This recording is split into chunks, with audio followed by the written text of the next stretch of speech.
Ladies and gentlemen, welcome to another Big Game Indicating Dogs live Q&A. These Q&As are held in the Big Game Indicating Dogs Inner Circle. And the Big Game Indicating Dogs Inner Circle is a closed Facebook group for people who are following the Deer Dog Training Blueprint. And the Deer Dog Training Blueprint is a 12-part, month-by-month video series with everything you need to train your own deer dog. Whether you are starting out with a young pup or retraining an older dog, the Deer Dog Training Blueprint has everything you need. You can find out more about Big Game Indicating Dogs and the Deer Dog Training Blueprint at biggameindicatingdogs.com. And you can follow us on Facebook, YouTube, and Instagram, all under the name Big Game Indicating Dogs. And if you are watching this Q&A on video format on Facebook or YouTube, you can also listen to the audio version of this Q&A and many others on the Paul Michaels Revolution podcast, which is available on all the good podcast apps. Simply go into the App Store on your smartphone and search podcast to download a free podcast app.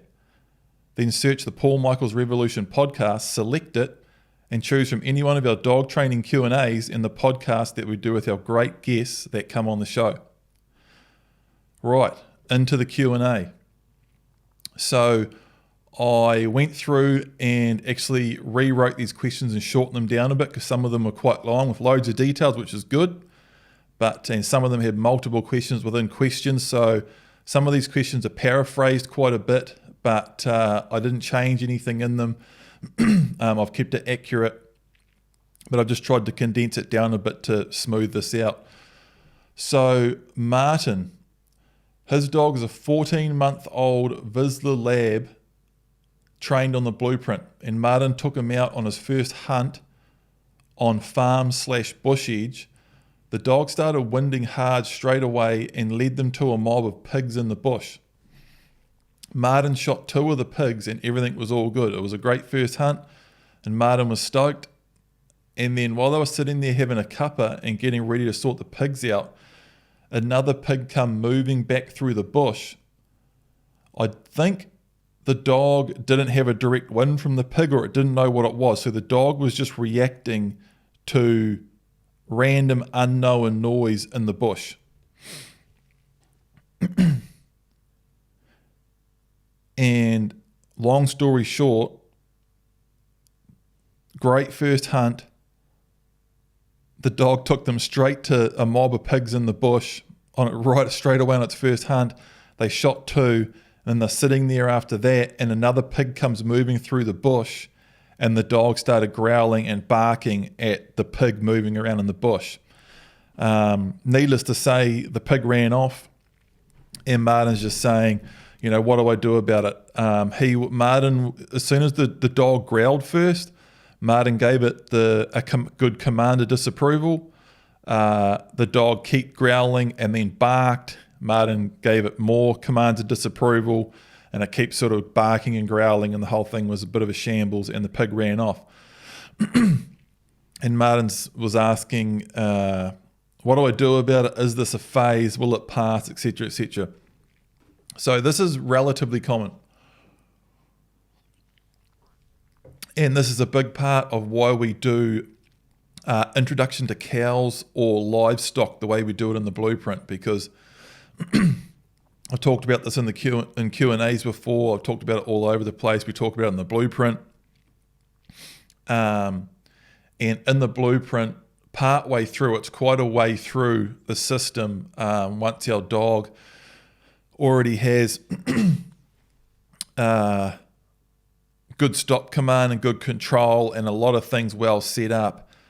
We take the dog in a controlled situation on a long line and we go through quite a step-by-step processes of it all in the Blueprint. It's all demonstrated and shown and explained how I do it with my dog and all broken down and everything. But we introduce our dog in a controlled and structured way, our deer dog or big game indicating dog, well before we take it hunting, to animals, using a structured process and our principles and correct handling and everything done right to introduce that pup or dog to animals to get it calm and relaxed and normal. We talk about neutral interest. So we don't want an up-and-coming deer dog or big game indicating dog to be scared of animals, and we don't want them to be wanting to run in and chase and bark or growl or aggressive or overexcited. We want, particularly with livestock, we want what I call neutral interest, where the dog's interested, looking at the animal. It knows it's allowed to look at it. It knows it's all good, but it's just calm. It's quite matter of fact about it. And it helps a lot to do that in that controlled and structured way where we have full control of the situation. The dog can see the animal. It's not in the bush. It's not unexpected. We're doing it all on our terms. We know where the animal is, and we do it first through a fence, and then we get in the paddock with the animals, and we do it in the blueprint in a step-by-step structured way until our dogs are calm and relaxed and all under control around animals. It's in the blueprint we do it with cows.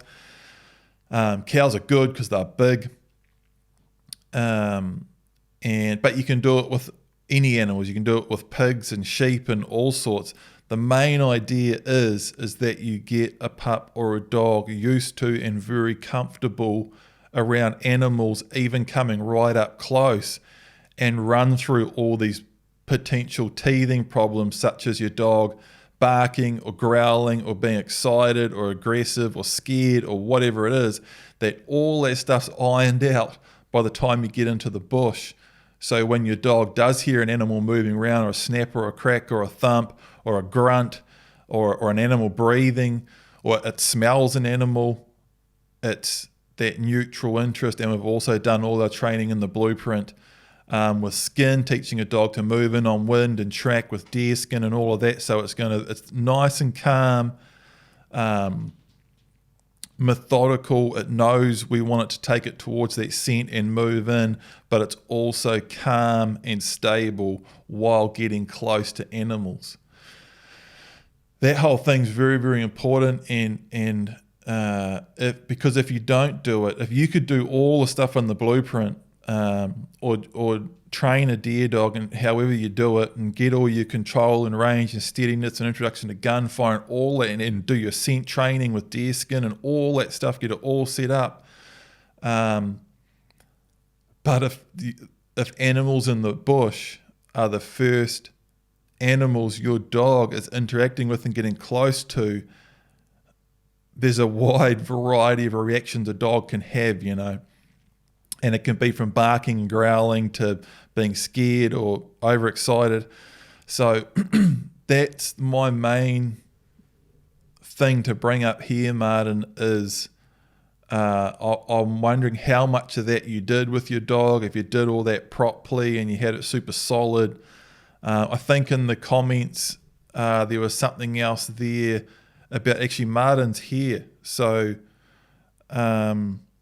we had done this animal work with cows, horses, sheep, etc. Yeah, okay. Did you say something about that dog having a bit of a growl one day at someone's kuni pig or something? It was like someone's pet pig that was in the yards or something like that, or in a pen.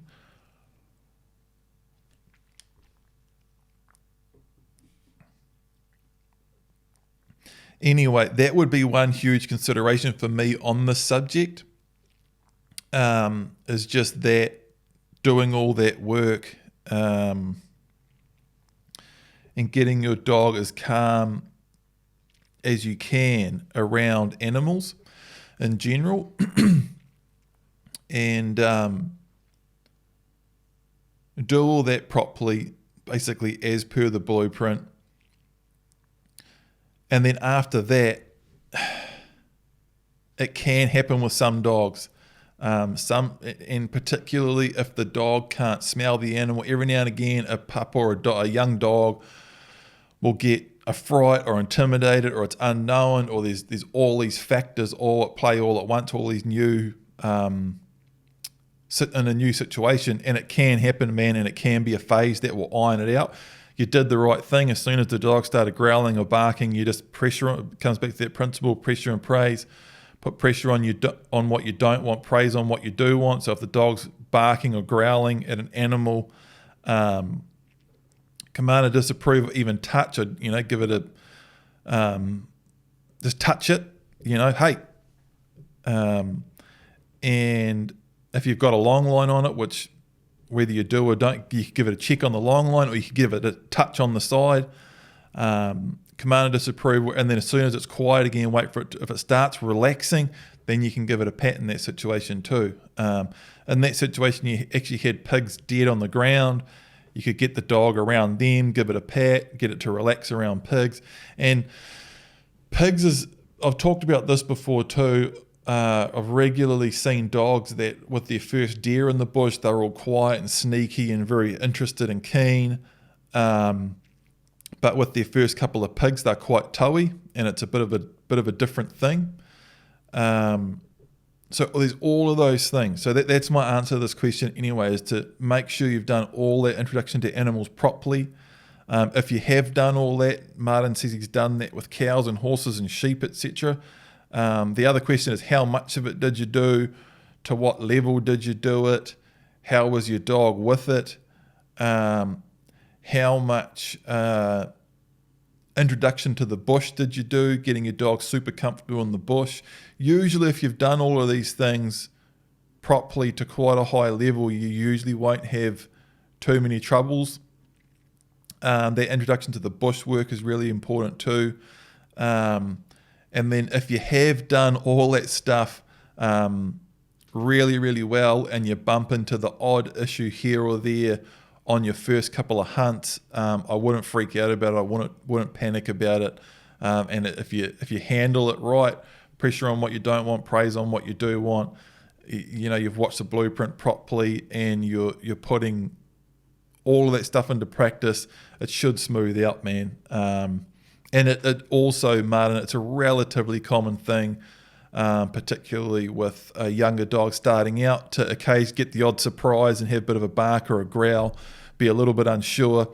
And it can even be a little bit of a niggly trait that some older dogs have, even as they get really, really experienced. Every now and again, they just sort of have a bit of a weird moment and have a bit of a bark or a growl at something, and you've just got to always put pressure on it and try to deal with it the best you can.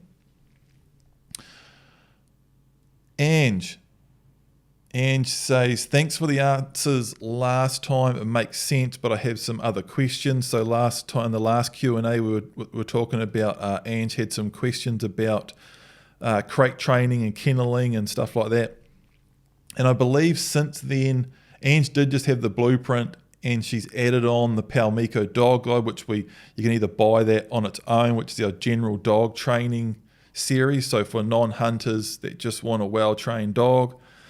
And we also offer a package that you can tack it on to the blueprint as a bit of an add-on for a lot cheaper than buying the two separately.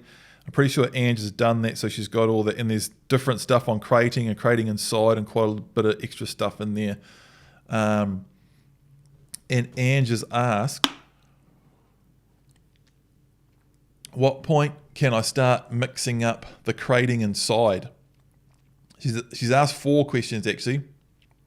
What point can I start mixing up the crating inside? How long will it usually take to get the pup used to being locked up away from us?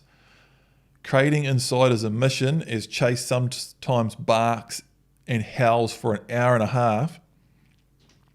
And how long shall I leave him in the run while I'm training him at home? So at what point can I start mixing up crate training? If you've got the Palmico Dog Guide, and you'll see that I start doing the crate training inside right from the start, right from day one in the Palmico Dog Guide. And in the Palmico Dog Guide, we do that, but we start introducing that outside kennel training very early on as well. So you can start, if you've got the Palmico Dog Guide and you're mixing that stuff in, and you're using the blueprint and the Palmico Dog Guide together, you can start mixing in the crate training from day one. the inside crate training. And she says, how long will it usually take for the pup to get used to being locked up away from us? Very rarely, and we have a lot of data on this now. Even most people following the blueprint method, which is very rip the band-aid off and all outside in a kennel, who have a rough time with it, usually within a week or 10 days, if you're doing everything properly, you should be getting on top of it. Okay, so usually about a week if everything's done properly. You should have most of it all ironed out, and you shouldn't be having these big things like the next question. Crate training inside is a mission as Chase sometimes barks and howls for an hour and a half. A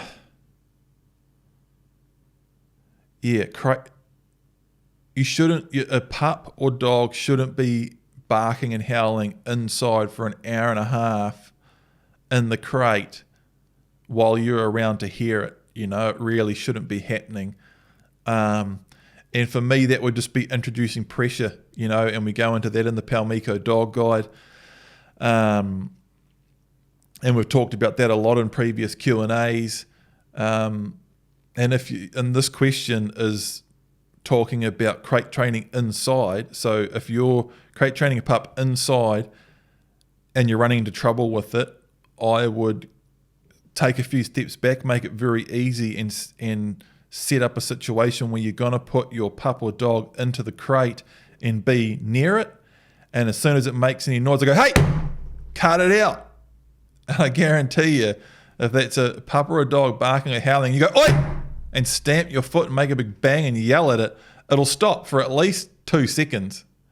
And as soon as it opens its mouth again, do it again. No!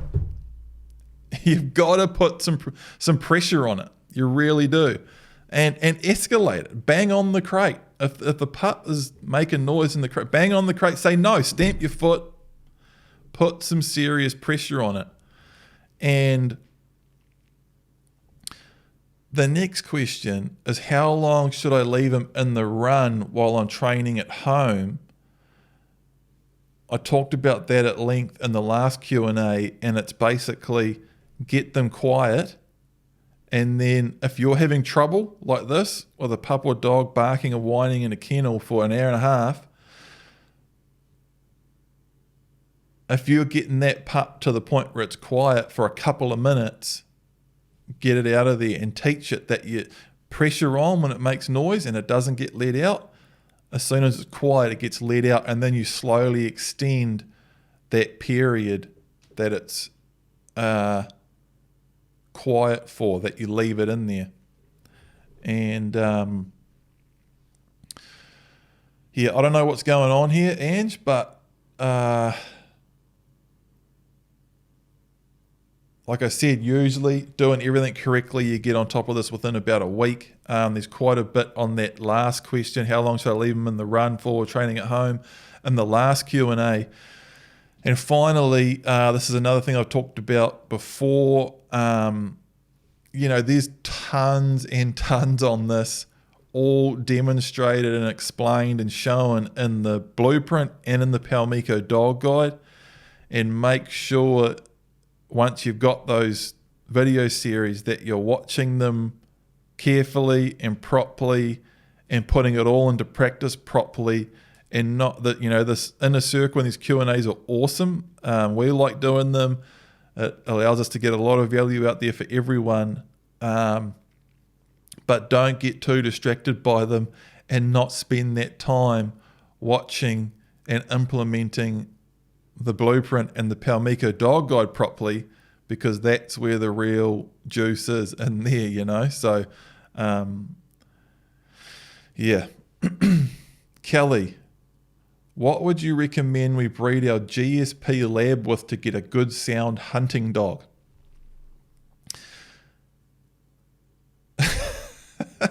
It's a bit of a funny question, to be quite honest.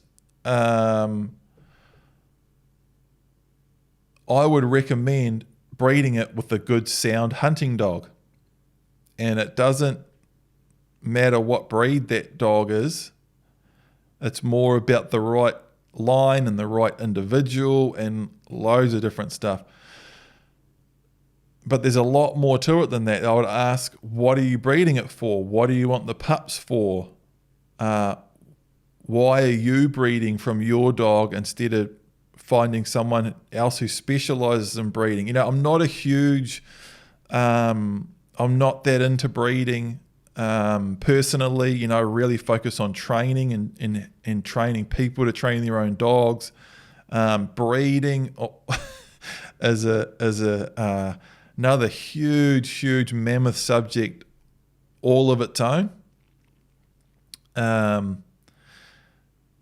You know, picking and choosing dogs, there's a lot on that in the Dear Dog Training Blueprint and the Palmiko Dog Guide, and I talk about that, and we've talked about that a lot. But as far as what you should breed your dog with, it's barely even, it's not even really something I want to get into. First I would ask you, why are you breeding your dog? Do you need to breed your dog? Is your dog a good sound hunting dog? And lots of stuff. It's a bit of a funny question. It's not really what we're all about here, is breeding. Dane, can I get another dog as a family pet while I train a dog on the blueprint? Yeah, you can. And that's something we've talked about quite a bit before.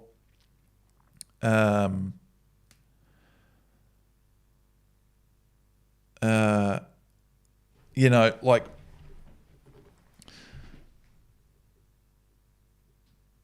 oh, hang on, what's going on here? Oh, no, we're right. So, yeah, you can.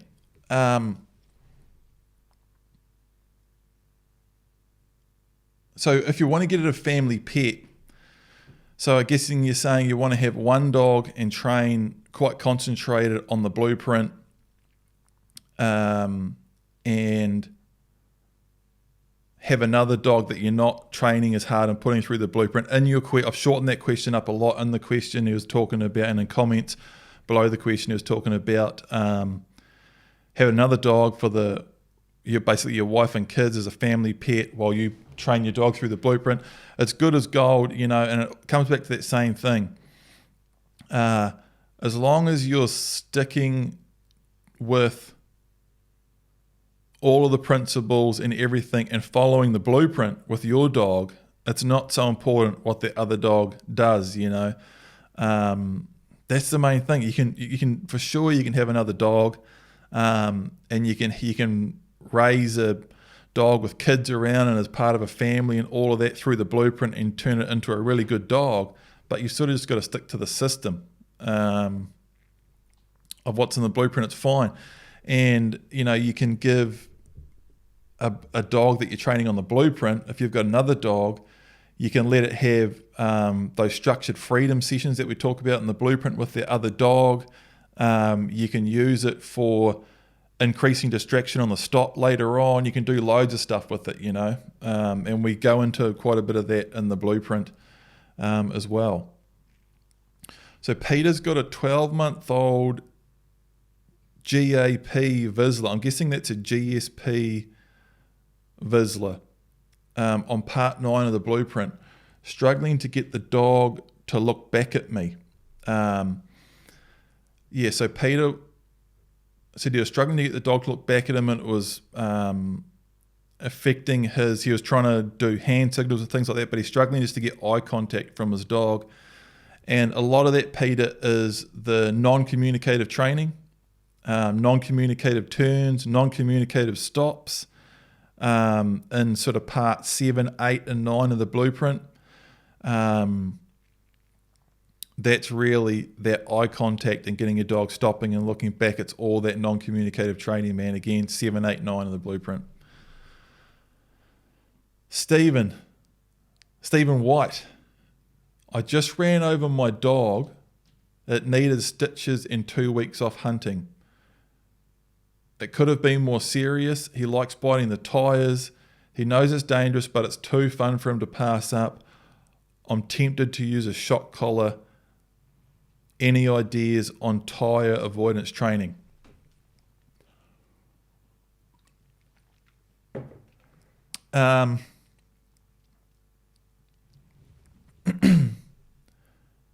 Yeah, so this is an interesting one, and I've sort of spoken about this before with kenneling of cars and driving and stuff.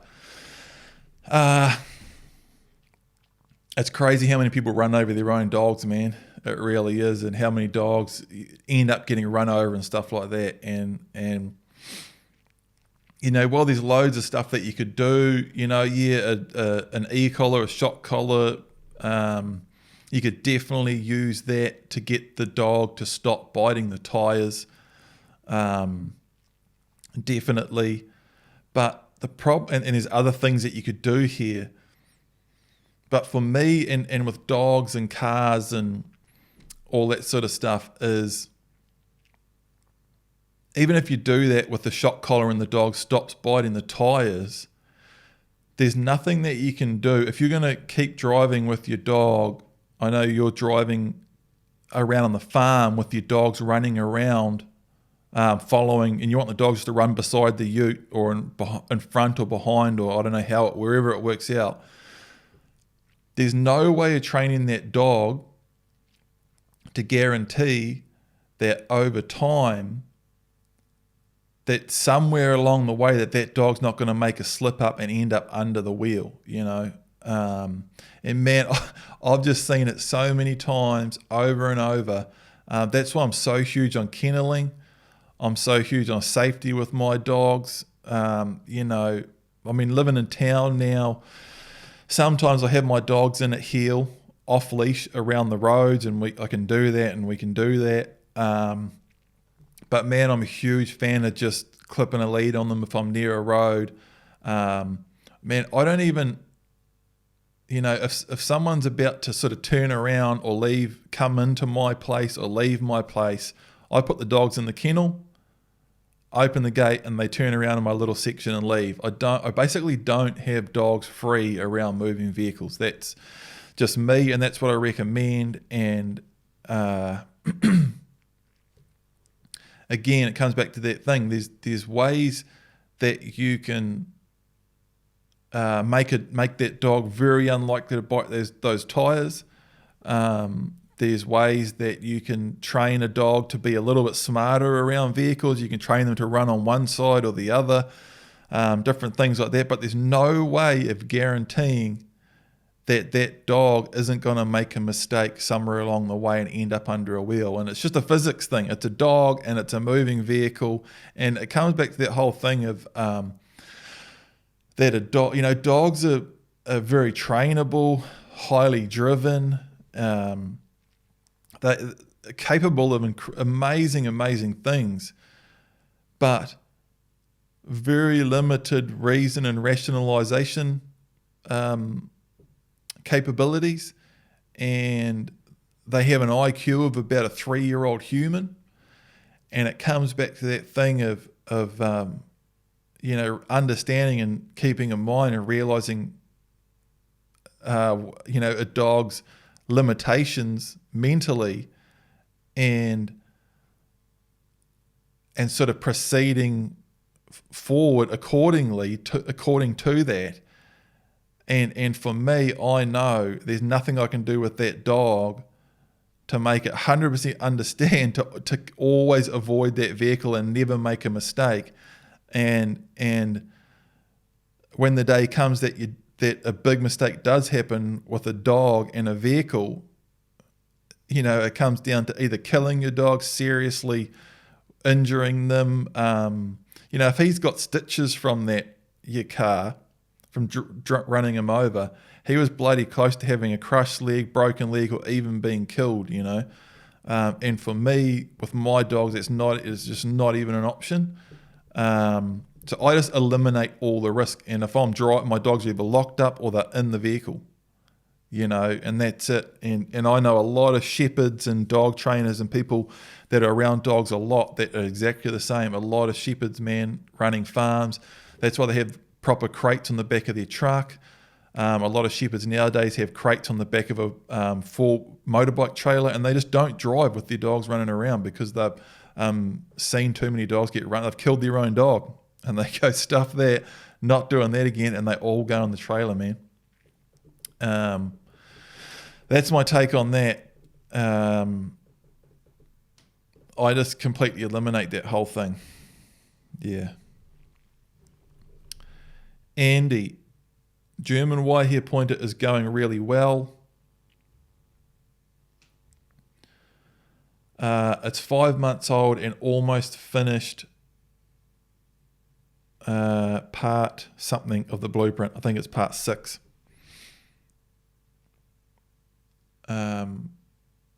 Quite often during our training, Rocco has a moment. He becomes focused on me and wanting to jump up and chew at me or tearing around all crazy like. It is really frustrating. I have now learnt to just stay calm. I stand on the long line as close to his neck as possible to stop the jumping and keep him there turned away.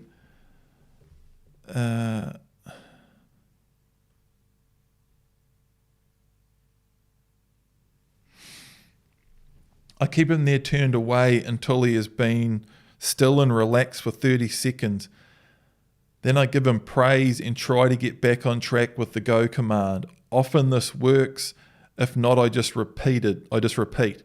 I'm interested to know what this behavior is about. Rocco has a strict kenneling routine as per the blueprint, gets 2 times 1 hour walks, in brackets training, 2 times 1 hour training per day, plus a 20-minute night training session. We are progressing through the blueprint okay. I'm hoping this is something he will grow out of. So his dog's just doing this whole, quite often during a training session, he has a moment, becomes focused on me, wanting to jump up and chew at me or bite at me, tearing around all crazy. It's really frustrating. And he's learned to stay calm, stand on the long line. What the hell's going on? So I've seen this a few times, relatively rare.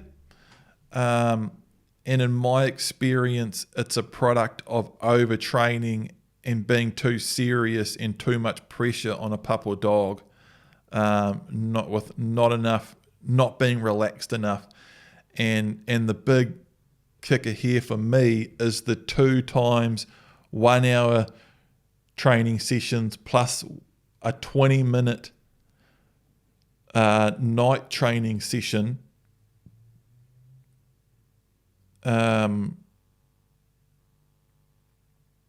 That's a lot of training, man. And depending on how strict you are during that, how many drills you're doing, I've talked about it before. It's okay.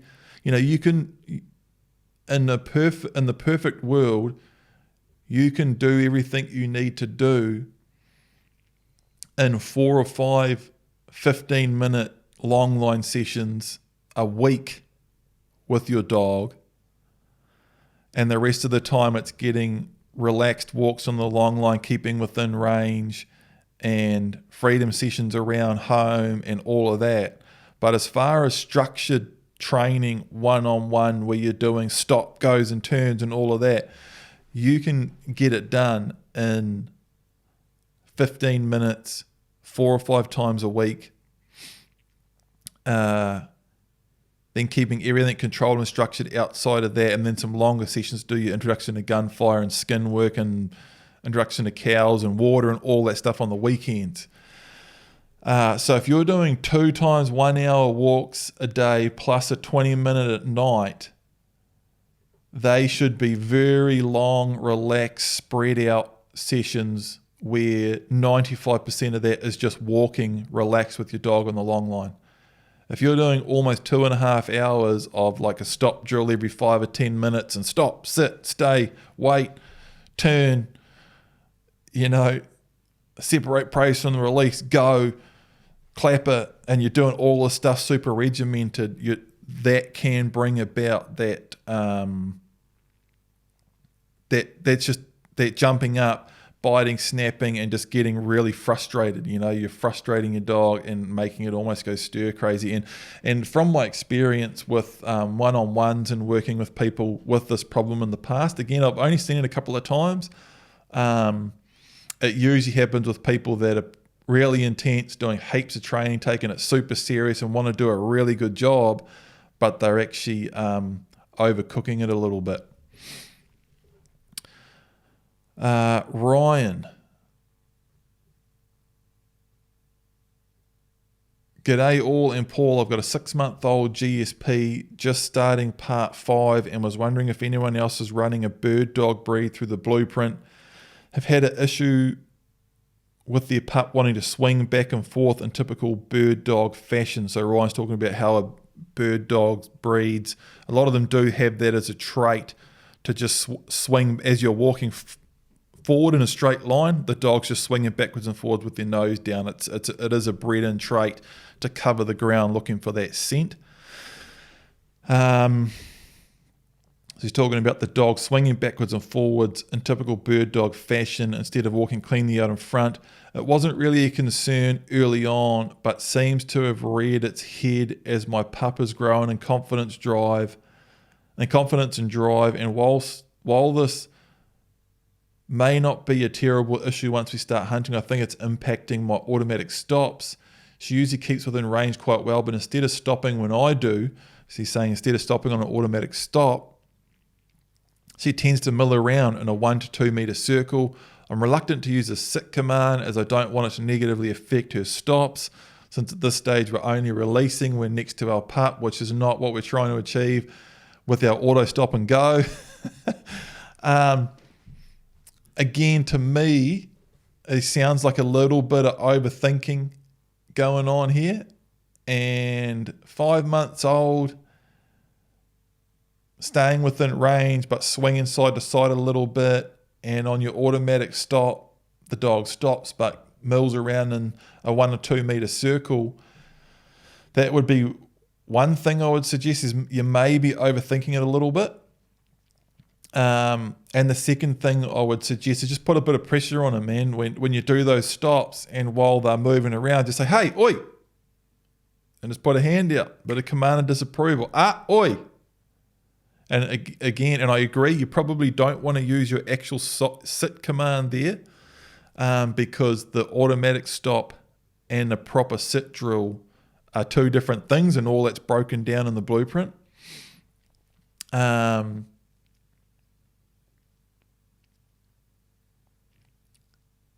But that would be my take on that. Try not to overthink it too much, man, and try to keep it relaxed.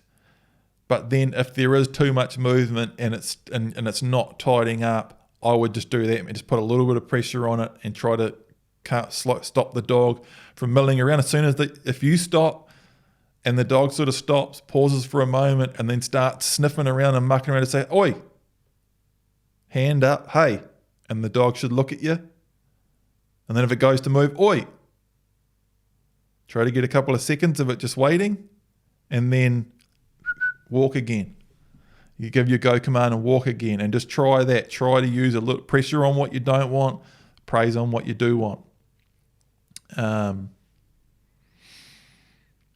That is my take on that. And there's another question here.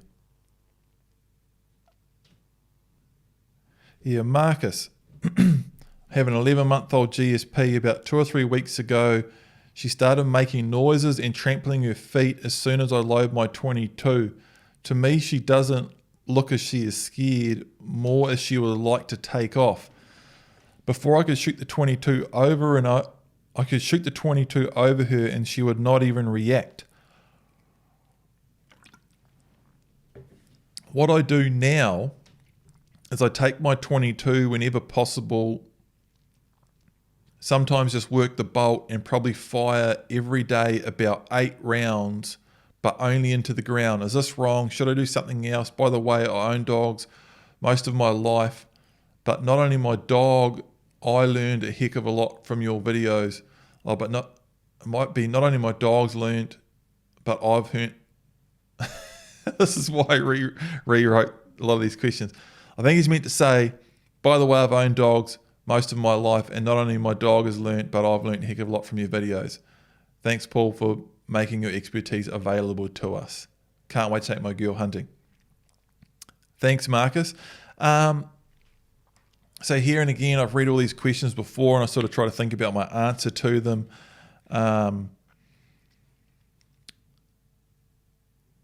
It's like, man, if you're firing 8 rounds every day into the ground, and before you could shoot the 22 over her and she would not even react, I'm wondering if you're overtraining too, if you're just doing too much. Like it is important to do things like introduction to gunfire and introduction to cows and introduction to water and all of that sort of introduction stuff, non-avoidance and confidence training and obstacle training, enough so your dog is comfortable and ready for it. But you do have to keep it relaxed and make sure, and once your dog is good at it, start backing off it a little bit too, If you keep too much pressure on and you keep looking at your dog and going through drills over and over and keeping it intense and keep shooting and trying different things, you can actually bring about problems too. And the biggest thing with like gunfire is a really big thing with gunfire is your body language and keeping relaxed. And then as soon as you start seeing a little issue and you start feeding into it and looking at your dog and you start seeing a little problem, so you start to do more and more and try to work your way through it, you can bring about problems and make them worse and worse, I guess my best advice here would be just, again, like come back to the blueprint and come back to the beginning of gunfire and the blueprint, watch it again and practice all those principles. No eye contact, super relaxed body language. If you run into a problem at one point, take a step back, get further away from the dog. But the biggest thing is keeping it relaxed. So you're relaxed, but then also firm. So you're saying the dog is making noises and trampling your feet as soon as you load the 22. If it's excitement, I would be putting pressure on that. Hey, oi, cut it out, and making you relaxed. Pressure on what you don't want. And this, as soon as you start to see you relax a little bit, then you relax all your body language, remove all that pressure, fire a couple of shots, wait for it to be relaxed, give her a pat, keep it relaxed. Don't do too much. As soon as you start running into problems, you could do 1 or 2 repetitions of that. If you start running into problems like this, take a few steps back, do 1 session of whatever stage you're working on at the time, try to get a good result, or try to get the best result you can and end it on a good note. And less is more. And then try to just make small steps back forward to where you're back to the point where you need to be. That'd be my take on that, man, is just take a few steps back, keep it relaxed, and try to work your way forward, and make sure you're not doing too much or putting too much pressure on your dog. Like quite a few of these questions and this Q&A really has that vibe of doing too much, too intensity, overthinking it, and some of these maybe you may be getting a little bit off track on the blueprint too, and you need to go back and have a rewatch and make sure you're doing everything correctly. And then just not doing too much. Go away and try that anyway. Coming back to Kelly's question, right after I finished answering that of what you would recommend we breed our GSP Lab with to get a good sound hunting dog. I don't want to be harsh on that. I don't want to sound like, hey, I just don't even want to talk about that subject. Maybe it's something, I could do a complete Q&A or a podcast or a talk about it separately on its own. It is a subject I know a lot about, but it's not really, these are blueprint questions, training questions, in the context of training a dog with the blueprint. And then also we hope that people can watch these Q&As on Facebook and YouTube and listen to them on our podcast and learn for free too, and pick up some tips, and maybe learn a bit more about the blueprint, and maybe even think about purchasing the blueprint. And they're really these are really here to help and support people who have brought the blueprint by talking about your questions. What I would recommend you breed your dog with to get a good sound hunting dog. It's not really a Q&A question. It's just that is such a huge question with so much behind it.